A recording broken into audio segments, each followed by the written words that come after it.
మాకు గొడవ ఆంధ్ర ప్రజలతో ఎంత మాత్రం లేదు. ఆంధ్రాలో ఉండేది కూడా రైతులే, ఆంధ్రాలో ఉండేది కూడా ప్రజలే. వాళ్ళ మంచి కోరుకునే వాళ్ళని తప్ప వాళ్ళు చెడు కోరుకోం. కానీ మేమేమంటున్నాం, తెలంగాణలో ప్రవహించే సింహభాగం ప్రవహించే గోదావరిలో కానీ కృష్ణలో కానీ మా హక్కు తేల్చండి అని కేంద్రాన్ని అడుగుతున్నాం. తప్పేముంది? మా హక్కు మా వాటా తేలకుండా నికర జలాల్లో మిగులు జలాల్లో ఇష్టం వచ్చినట్టు గుంజుకపోతామంటే కుదరదు అని చెప్తున్నాం. మరి మీరు చెప్పే స్ఫూర్తి కరెక్ట్ అయితే మరి కాళేశ్వరం కట్టినప్పుడు అడ్డుకున్నది ఎవరు? చంద్రబాబు నాయుడు కాదా? ఉత్తరాలు రాసింది ఎవరు? ఇదే ఆదిత్యనాథ్ దాస్ కాదా? ఉత్తరాలు రాసి కేంద్ర ప్రభుత్వంలో మీ పలుకుబడిని ఉపయోగించి మా ప్రాజెక్టులను అడ్డుకునే ప్రయత్నం చేయలేదా? మేము అడ్డుకుంటలేం. మేమేమంటున్నాం ఇవాళ స్పష్టంగా మా వాటా తెలుసండి.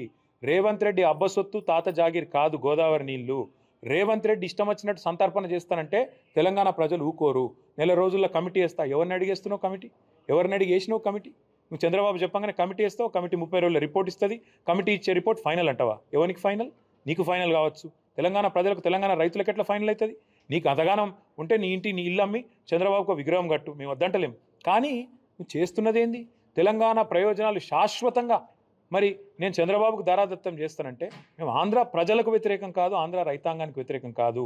కానీ తెలంగాణ రైతుల ప్రయోజనాలు నెరవేరే విధంగా ముందు కేంద్ర ప్రభుత్వం మీద ఒత్తిడి తెండి. నిన్న జరిగిన మీటింగ్ ఎపెక్స్ కౌన్సిల్ మీటింగ్ కూడా కాదు. మరి ఎపెక్స్ కౌన్సిల్ మీటింగ్ కాదు, ఇన్ఫార్మల్ మీటింగ్ అని ముఖ్యమంత్రి చెప్తున్నాడు. మరి ఇన్ఫార్మల్ మీటింగ్లో తీసుకునే నిర్ణయం, అందులో వేసే కమిటీ, దానికి ఉండే చట్టబద్ధత, దానికి ఉండే ఆమోదయోగ్యత ఏ పార్టీదంటే నాకు అర్థం కాదు. ఈ రకంగా అడ్డగోలుగా మాట్లాడి తెలంగాణ రైతాంగాన్ని కించపరుస్తా అంటే మేము ఊరుకుంటామా? సార్ ఇంకొకటి, కృష్ణా బోర్డు కూడా ఇప్పుడు ఆంధ్రప్రదేశ్లో పెడతారా అంటారు. అది కూడా గొప్ప విజయం అని చెప్పుకుంటాను. ఎంత సిగ్గుమాలిన పని అంటే, మొన్నటిదాకా బీఆర్ఎస్ ప్రభుత్వం ఉన్నంతకాలం 2 బోర్డులు హైదరాబాద్లో ఉన్నాయి. Godavari river management board, KRMB 2 ఇక్కడనే ఉండే ఆఫీసులు. ఇవాళ కేఆర్ఎంబిని ఆంధ్రాకు తరలించి అది కూడా గొప్ప విజయం అని చెప్పుకుంటాడు ముఖ్యమంత్రి. దీన్ని నవ్విపోదురుగాక నాకేమి సిగ్గన్నట్టు ఉన్న ఆఫీస్ ఎత్తగొట్టి, ఉన్న ఆఫీస్ ఉడగొట్టి, సిగ్గు లేకుండా ఇంకా నేనేదో గొప్ప విజయం సాధించిన అని చెప్పి మాట్లాడితే ప్రజలకు అర్థం కాదనుకుంటున్నాడు రేవంత్ రెడ్డి. నేను అడుగుతా ఉన్నా. చివరిగా నేను అనేది, ఈ విషయంలో అందరికంటే ఎక్కువ బాధ్యత ఉన్నది కేంద్ర ప్రభుత్వానికి. వాళ్ళు స్పందించాలి. ఇట్లా ఇష్టం వచ్చినట్టు చంద్రబాబు ఆడిచ్చినట్టు ఆడతామని కేంద్రము రేవంత్ రెడ్డి తల ఊపితే ఇక మిగతా సంగతి తెలంగాణ ప్రజలు చూసుకుంటారు. బీజేపీ సంగతి, కాంగ్రెస్ సంగతి తెలంగాణ ప్రజలు చూసుకుంటారు. 10 ఏళ్ల చేయని పని మేము చేస్తున్నాము. ఏం పని చేసిండు? కృష్ణా బోర్డును అప్పచెప్పుడా పని చేసుడంటే? కృష్ణా బోర్డును ఆంధ్రాకు తరలించుడా? లేదా గోదావరి మిగులు జలాల్లో మరి లేని హక్కును ఆంధ్రాకు దారాదత్తం చేయడం ఏంది పని? లేకపోతే ఆంధ్ర ప్రాజెక్టులకు ఆనాడు ప్రతిపాదిస్తూ తెలంగాణ ప్రాజెక్టులను వ్యతిరేకిస్తూ ఎవరైతే ఉత్తరాలు రాసిండో ఆయన తీసుకొచ్చి సాగునీటి సలహాదారుగా పెట్టడమా?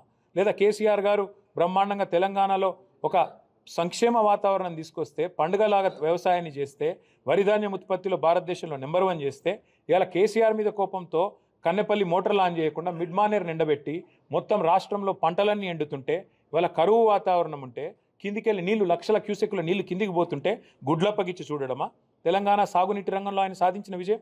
గోదావరిలో ఈరోజు బ్రహ్మాండంగా మోటార్లు ఆన్ చేస్తే కన్నెపల్లిలో ఏ కరువు ఛాయలు లేకుండా ఇలా నారుమల్లు పోసుకున్న రైతులు ఎదురు చూస్తున్నారు. ఎప్పుడు వాన పడుతుంది? ఊళ్ళల్లో కప్పలను వేసుకొని ఇలా పూజలు చేస్తాను వానలు పడాలని.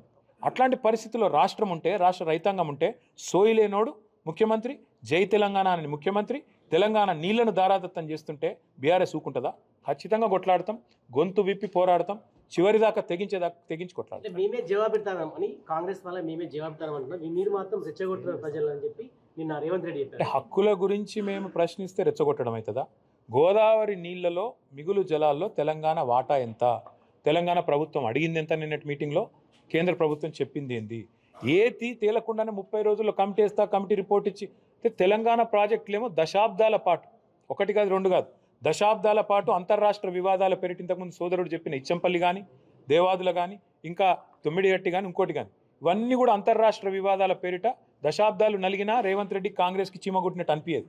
కానీ చంద్రబాబు అడగంగానే 30 రోజులు రిపోర్ట్ రావాలి, 31వ రోజు గోదావరి జలాలు కింది కురకాలి, పొంగి పొరలాలి, తెలంగాణ మాత్రం ఎండాలి. ఇదా నీతి? అందుకే మేము అంటున్నాం, ఎవడు అబ్బసొత్తని ఇస్తావు నువ్వు గోదావరి జలాల మీద హక్కు? ఎవడు చెప్పిండు నీకు 30 రోజుల కమిటీ ఒప్పుకోమని? ఆ కమిటీ జనరల్గా ఏ కమిటీ అయినా, ఆఫీసర్స్ కమిటీ కానీ, ఎక్స్పర్ట్స్ కమిటీ కానీ, it is merely advisory in nature. వాళ్ళు చెప్పేది ఏది కూడా అల్టిమేట్గా ప్రభుత్వం మళ్ళీ చర్చ పెట్టి అసెంబ్లీలో, క్యాబినెట్లో, ప్రజా సమక్షంలో అవసరమైతే అఖిలపక్షం పెట్టి ఒప్పించి మెప్పించి మన హక్కుల గురించి ఏం చేస్తున్నామో తెలంగాణ ప్రజలకు చెప్పి పారదర్శకంగా ఆ తర్వాత జెండా ఊపాలి.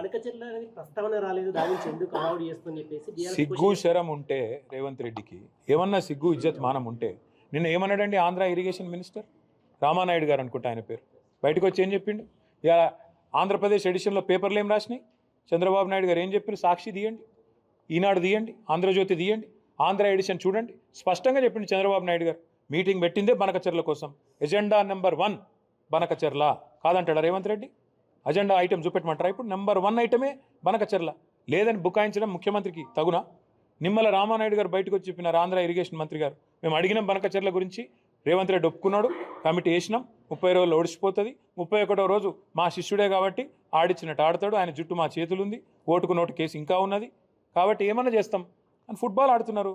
చంద్రబాబు కోవట్ను పెట్టుకొని ఇలా తెలంగాణ ప్రజల ప్రయోజనాలు, తెలంగాణ రైతుల ప్రయోజనాల పట్ల శాశ్వతంగా విద్రోహం చేసే ప్రయత్నం చేస్తున్నారు. అర్థం కాదు ఏముంది ఇలా. రేవంత్ రెడ్డి అబద్ధాలు ఆడుతున్నాడు ఈ బనకచెర్ల నిజం చెప్తున్నారు మీరు అనుకుంటుర్రా? పొరపాటు. అంటే మీ రేవంత్ రెడ్డికి ఒక శాపం ఉన్నది, నిజం చెప్తే తల 1000 ముక్కలు అవుతుందట. ఎన్ని నిజాలు చెప్పిండండి రేవంత్ రెడ్డి? యాద్ చేసుకోండి మీరు. రుణమాఫీ చేస్తా అన్నాడు December 9, అయిపోయిందా రుణమాఫీ? 2500 ఇస్తా అన్నాడు మహిళలకు, ఇచ్చేసిండా? 6 గ్యారెంటీలు అమలైనాయా? 4000 పెన్షన్లు అయిపోయినాయా?